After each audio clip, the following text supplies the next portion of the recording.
Welcome to బీజీఎన్ Telugu updates. రష్యాలో జరిగిన దాడిలో 4 అనుమానపు నిందితులను ఉక్రెయిన్ పారిపోతుండగా పట్టుకున్న రష్యా అధికారులు. ఈ ఘటనలో మృతుల సంఖ్య 137కు చేరింది.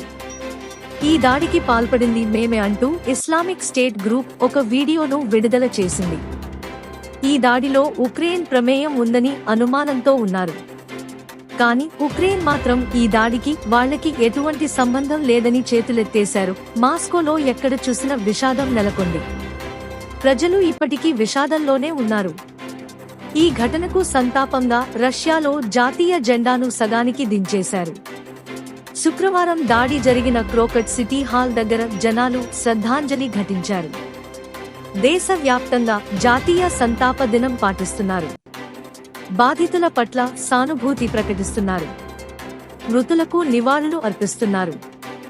ఎక్కడ చూసినా కొవ్వొత్తులు, మిఠాయిలు తీసుకొస్తున్నారు. ఎందుకంటే చనిపోయిన వారిలో చిన్నపిల్లలు కూడా ఉన్నారు. తమ మనసులోని మాటలని ఒక కాగితంలో రాసి అక్కడ ఉంచుతున్నారు. అందులో ఒకటి దాడికి పాల్పడిన వారి గురించి ఇలా ఉంది: మీరు దుర్మార్గులు, మిమ్మల్ని మేము ఎప్పటికీ క్షమించలేము అని రాసి ఉంచారు. జనాలలో ఎక్కడ చూసినా బాధ, కోపం కనపడుతుంది. దాడి మొదలైనప్పటి దృశ్యాలు మనం ఇప్పుడు చూస్తున్నాం.